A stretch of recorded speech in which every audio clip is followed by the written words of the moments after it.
마태복음 19장. 이 말씀을 다 마치시고 예수님은 갈릴리를 떠나 요단강 건너편에 있는 유대 지방으로 가셨습니다. 많은 사람들이 예수님을 따라오자 예수님께서는 그곳에서 그들을 치료해 주셨습니다. 몇몇 바리새파 사람이 와서 예수님을 시험하려고 물었습니다. 무엇이든 이유만 있으면 자기 아내와 이혼하는 것이 괜찮습니까? 예수님께서 대답하셨습니다.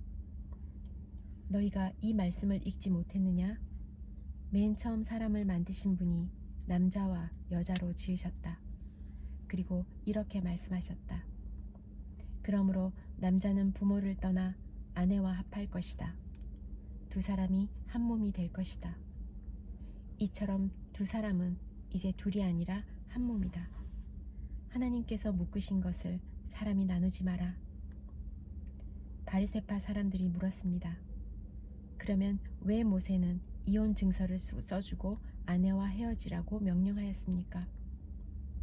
예수님께서 대답하셨습니다. 모세가 아내와의 이혼을 허락한 것은 너희 마음이 악하기 때문이다. 그러나 원래부터 그랬던 것은 아니다. 내가 너희에게 말한다. 부정을 저지르지 않았는데도 아내와 이혼하고 다른 여자와 결혼하는 것은 간음죄를 짓는 것이다.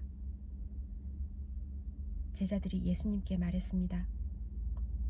만일 남편과 아내와의 관계가 이와 같다면 차라리 결혼하지 않는 것이 낫겠습니다. 예수님께서 대답하셨습니다. 모든 사람이 이 말을 받아들일 수는 없다. 오직 하나님께서 허락하신 사람만이 그렇게 할 수 있다. 어머니 배에서 나올 때부터 고자로 태어난 사람이 있고 다른 사람에 의하여 고자가 된 사람도 있고 하늘나라를 위해 스스로 고자가 된 사람도 있다. 이 말을 받아들일 수 있는 사람은 받으라. 그때 사람들이 자기의 자녀들을 데리고 와서 예수님께서 손을 얹고 기도해 주시기를 바랐습니다.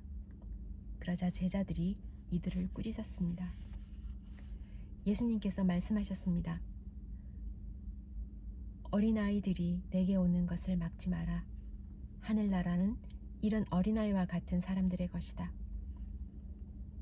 예수님께서 어린아이들에게 손을 얹어 기도해 주시고 그곳을 떠나셨습니다. 어떤 사람이 예수님께 와서 물었습니다. 선생님, 영원한 생명을 얻으려면 어떤 선한 일을 해야 합니까? 예수님께서 대답하셨습니다. 왜 선한 것에 대하여 내게 묻느냐? 선하신 분은 오직 한 분뿐이다. 영원한 생명을 얻고 싶다면 계명을 지켜라. 그 사람이 물었습니다. 어떤 계명을 지켜야 합니까? 예수님께서 대답하셨습니다. 살인하지 마라. 간음하지 마라. 도둑질하지 마라. 거짓 증언하지 마라. 너의 부모를 공경하여라.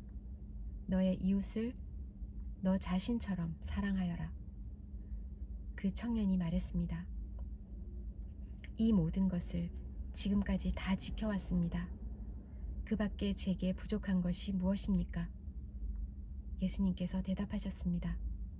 만일 너가 완전해지길 원한다면 가서 너가 가진 것을 다 팔아 가난한 사람에게 나누어 주어라. 그러면 하늘에서 보물을 얻게 될 것이다. 그런 후에 와서 나를 따르라. 이 말씀을 들은 청년은 매우 슬퍼하며 떠나갔습니다.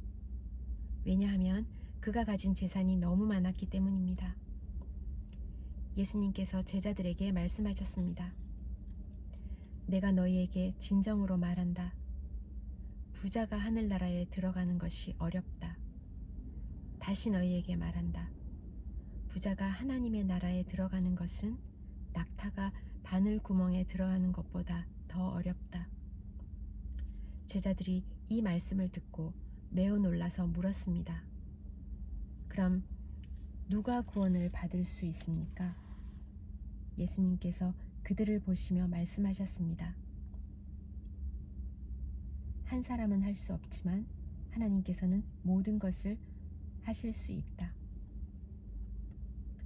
예수님께서 그들을 보시며 말씀하셨습니다. 사람은 할 수 없지만 하나님께서는 모든 것을 하실 수 있다. 베드로가 예수님께 말했습니다. 그렇다면 모든 것을 버리고 주님을 따른 저희에게는 무엇이 있겠습니까? 예수님께서 그들에게 말씀하셨습니다. 내가 너희에게 진정으로 말한다. 나를 따라오는 너희들은 인자가 영광의 보좌에 앉는 새 시대에 12보좌에 앉아 이스라엘 12부족을 심판하게 될 것이다. 나를 위하여 집, 형제와 자매, 부모와 자식, 그리고 밭을 버리는 사람은 몇 배로 보상을 받을 것이며 영원한 생명을 얻을 것이다. 그러자 첫째가 꼴찌가 되고 꼴찌가 첫째가 되는 사람이 많을 것이다. 그러나 첫째가 꼴찌가 되고 꼴찌가 첫째가 되는 사람이 많을 것이다. 마태복음 20장. 하늘나라는 자신의 보도밭에서 일할 일꾼을 찾으려고 아침 일찍 나간 주인과 같다. 그는 일꾼들에게 하루 품삯으로 한 데나리온을 주기로 하고 그 일꾼들을 포도밭으로 보냈다.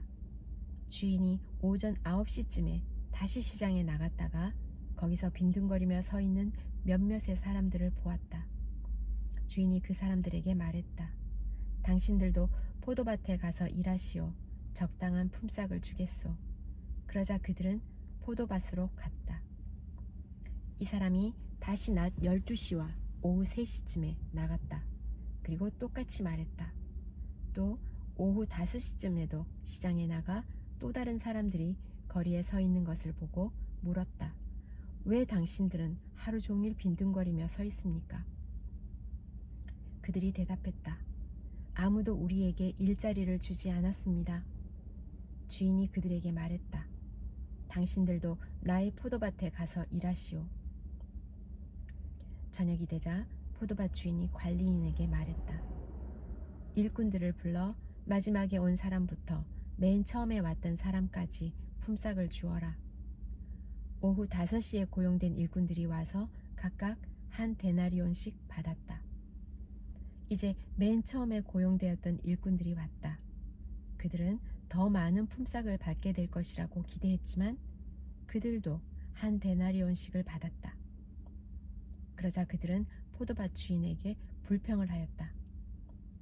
저 사람들은 겨우 1시간밖에 일하지 않았는데 하루 종일 떼약볕 아래서 수고한 우리들과 똑같이 취급하는군요. 그러자 포도밭 주인이 말했다. 친구여, 나는 당신에게 잘못한 것이 없소. 당신들은 한 데나리온을 받기로 나와 약속하지 않았소? 당신 것이나 가지고 돌아가시오. 나는 나중 사람에게도 당신과 똑같이 주고 싶소. 내 것을 가지고 내 뜻대로 하는 것이 무슨 잘못이오? 내가 자비로운 사람이라서 당신의 눈에 거슬리오? 그러므로 꼴찌가 첫째가 되고 첫째가 꼴찌가 될 것이다. 예수님께서 예루살렘으로 가실 때 12명의 제자만 따로 데리고 가셨습니다.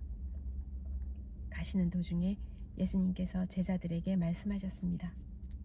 보아라, 우리가 예루살렘으로 간다. 인자가 대제사장들과 율법학자들에게 넘겨질 것이고 그들은 인자에게 사형죄를 씌울 것이다. 그들은 인자를 이방 사람들에게 넘겨 비웃고 채찍질하고 십자가에 매달아 죽게 할 것이다. 그러나 3일째 되는 날에 인자가 다시 살아날 것이다. 그때 세베대의 아들들을 데리고 어머니가 예수님께 왔습니다. 그 여자는 예수님께 절하고 간청하였습니다. 예수님께서 물으셨습니다. 무엇을 원하느냐? 어머니가 예수님께 말했습니다. 주님의 나라에서 제 한 아들을 주님의 오른쪽에 또 다른 한 명을 주님의 왼쪽에 앉으라고 말씀해 주십시오. 그러자 예수님께서 말씀하셨습니다. 너희가 무엇을 요구하는지 깨닫지 못하고 있다. 내가 마실 잔을 너희도 마실 수 있느냐? 그들이 대답했습니다. 예, 마실 수 있습니다. 예수님께서 그들에게 말씀하셨습니다. 내 잔을 너희가 마실 것이다. 그러나 내 오른쪽과 왼쪽에 누구를 앉힐 것인지 결정하는 것은 내가 할 일이 아니다. 그 자리는 내 아버지께서 미리 정하신 사람들의 것이다.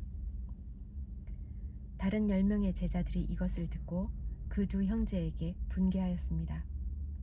예수님께서 제자들을 모두 불러 말씀하셨습니다. 이방 사람의 통치자들은 다른 사람의 주인이 되려고 한다는 것을 너희가 안다.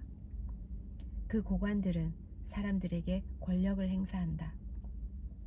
그러나 너희는 저희들과 같이 되어서는 안 된다.